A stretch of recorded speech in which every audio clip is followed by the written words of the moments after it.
अस्सलाम वालेकुम व्यूअर्स, कैसे आप सब लोग। आई होप आप सब खैरियत से होंगे। मैं हूं डॉक्टर जिदाना शाह, आपको हमारे चैनल पे खुश आमदीद। Welcome to my channel. आज हम आपसे एक बहुत अहम टॉपिक डिस्कस करने जा रहे हैं। बहुत अहम है। इसके अंदर सबसे अहम चीज़ मैं आपको बताना चाहता हूँ कि जो आज हम बात करने जा रहे हैं वो है ड्यूरिंग प्रेगनेंसी मदर की कौन सी ट्रीटमेंट होनी चाहिए, मदर के लिए क्या खुराक होनी चाहिए, माँ के लिए क्या कौन कौन सी चीज़ें होनी चाहिए जिसकी वजह से उसकी अपनी हेल्थ भी यानी कि बेहतरीन हो सके, और उसके अलावा जो है बेबी की जो हेल्थ है वो बहुत ज़रूरी होती है। तो इसके ऊपर हम आज मुकम्मल डिस्कस करेंगे। इससे पहले कि अगर आप मेरे चैनल पर नए हैं तो मेरे चैनल को सब्सक्राइब कर लें और बेल आइकन को प्रेस कर लें ताकि मेरी हर नई आने वाली वीडियो अब तक सबसे पहले पहुंच सके। दोस्तों, जैसा कि आप जानते हैं कि प्रेगनेंसी के दौरान मदर के लिए बहुत सारी ग़िज़ाइयत की ज़रूरत होती है, क्योंकि बेबी जो है वो जो बच्चा जो होता है उसने जो टोटल ग़िज़ा लेनी होती है, टोटल खुराक लेनी होती है, वो माँ से ही लेनी होती है। तो इसलिए ज़रूरी होता है कि सबसे ज़्यादा ज़रूरी है कि मदर की जो है वो केयर करना सबसे अहम और सबसे ज़रूरी चीज़ें हैं। मदर के लिए कौन कौन सी चीज़ें ज़रूरी होती है, उसके अंदर उनके न्यूट्रिएंट्स होते हैं, उसके अलावा विटामिन्स होते हैं, मिनरल्स होते हैं, कैल्शियम होती है। तो ये सारी चीज़ें उसके लिए बहुत इंतहाई ज़रूरी होती हैं। इसके अलावा आयरन की बहुत ज़्यादा ज़रूरत होती है। सबसे पहले तो मैं यहाँ पे आपको बताना चाहूँगा कि अगर प्रेगनेंसी है या प्रेगनेंसी नहीं है, शादी के बाद एक दफ़ा HB ज़रूर चेक करवा लिया करें। उसकी रीज़न ये होती है कि बहुत सारा बात ये देखने में आता है जब हम पेशेंट की हिस्ट्री लेते हैं तो बहुत सारे केसेस ऐसे भी सामने आए हैं कि जो प्रेगनेंसी सिर्फ इस वजह से नहीं हो पाती, कंसीव नहीं हो पाती कि जो खातून होती है, फीमेल होती है, उसके अंदर जो है ऑलरेडी HB की शदीद कमी हो चुकी होती है, जिसकी वजह से उसके जिस्म के अंदर बहुत ज़्यादा वीकनेस होती है, टाइटनेस होती है, और ज़ाहिर बात है उसके अंदर फिर एक चिड़चिड़ापन होता है, और इसके अंदर चिड़चिड़ापन जो है वो बहुत ज़्यादा अकाउंट किया जाता है। लिहाजा इसलिए ज़रूरी है कि प्रेगनेंसी अगर हो गई है तो बहुत अच्छा है। अगर आप चाह रहे हैं कि प्रेगनेंसी कंसीव हो जाए तो ज़रूरी है कि सबसे पहले आप जो है ना फीमेल के, अपनी मिसेज़ के HB ज़रूर चेक करवा लें। उससे यानी कि सबसे पहले माँ की जो है ना केयर वो बड़ी ज़रूरी हो जाती है।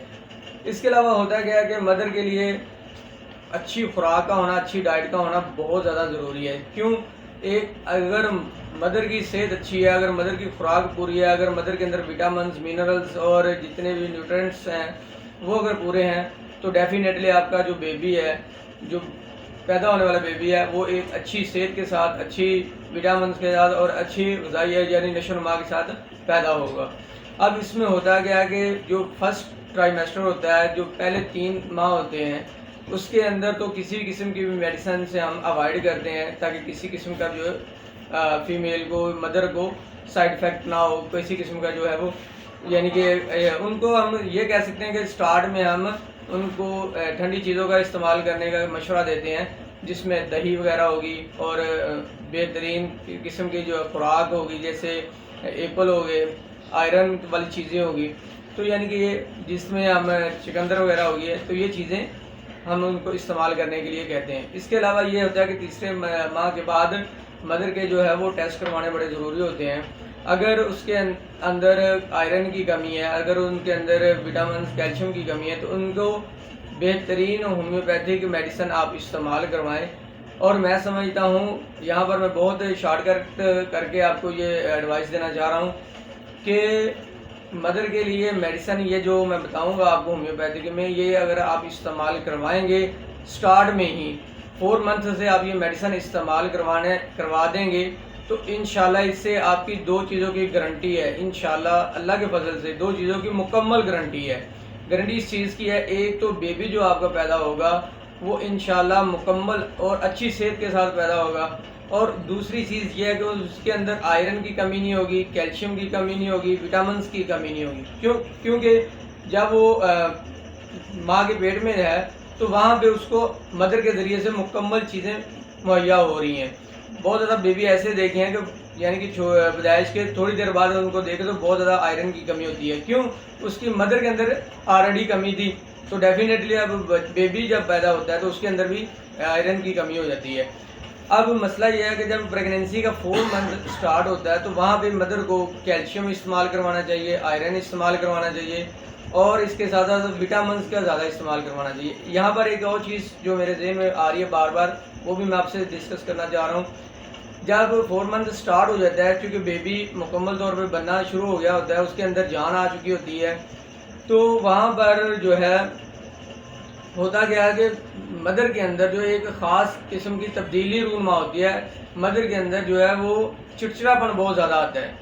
वहाँ पर अगर आप उनको अच्छी चीज़ें दे रहे हैं, आप दूध दे रहे हैं, आप उनको कोई भी अच्छा फ्रूट मुहैया कर रहे हैं, लेकिन इसके बावजूद वो खाना पसंद नहीं करती, क्योंकि जिस्म के अंदर एक ख़ास किस्म की तब्दीली, चिड़चिड़ापन और बहुत ज़्यादा गुस्सा आना, ये एक नेचुरली चीज़ बन जाती है। तो इस वजह से ये आप साथ में होम्योपैथी की मेडिसिन अगर आप इस्तेमाल करवा देंगे तो इंशाल्लाह इस मेडिसिन से मदर की भी 100% सेहत अच्छी रहेगी और उसके साथ साथ बेबी की भी बहुत ज़्यादा सेहत अच्छी रहेगी। इसके साथ फिर होगा क्या, बच्चे की खूबसूरती इंशाल्लाह बहुत ज़्यादा अच्छी होगी। पैदा होने वाला बेबी जो इंशाल्लाह वो कैल्शियम नशोनुमा के लिहाज से भी बेहतरीन होगा। इसके अलावा यह है कि जब 6 मंथ हो जाते हैं बेबी को, 6 माह का जब बेबी हो जाता है, उसके बाद दांत निकालने का जो अमल होता है वो भी बिल्कुल नॉर्मल होता है। अदरवाइज होता है क्या कि जब बेबी दांत निकालने की उम्र में आता है तो उसको डायरिया वगैरह और उसके अंदर भी बहुत ज़्यादा चिड़चिड़ापन और उसके अंदर भी बेबी के अंदर भी बहुत ज़्यादा जो नहीं मुख्तलिफ़ किस्म की चिड़चिड़ापन और कॉम्प्लिकेशंस आना शुरू हो जाती हैं। तो इस वजह से मैं आपको 100% कहता हूँ कि आप 4 मंथ से ये मेडिसिन इस्तेमाल करवाना शुरू कर देंगे तो इंशाल्लाह मदर की भी 100% गारंटी है, वो भी सेहतमंद रहेगी, आयरन की कमी नहीं होगी, विटामिन कैल्शियम की कमी नहीं होगी। इसके साथ आपका बेबी भी मुकम्मल हेल्थी रहेगा। सबसे पहले 2 मेडिसिन इसमें है, एक कालीफास और दूसरा कलकेरिया फास। कलकेरिया फास जो है ये आपके बेबी की, आपकी मदर की, आपकी मिसेज की जो है वो कैल्शियम की कमी को दूर करता है, हड्डियों को मजबूत करता है। इसके अलावा जिस्म के अंदर जो मसल्स निज़ाम है वो उसको एक्टिव रखता है। और काली फास जो है ये प्रेगनेंसी के अंदर आपको महसूस हो जाएगा कि मदर जो बहुत ज़्यादा चिड़चिड़ापन होता है, जो उसके अंदर एकदम से कमज़ोरी आना शुरू हो जाती है, कोई बात उनको करें तो वो सुनना पसंद नहीं करती और जानी कि अजीब किस्म की तबीयत उनकी हो जाती है, मसल्स उनके जो है वो बहुत ज़्यादा वीकनेस हो जाती है उनके अंदर।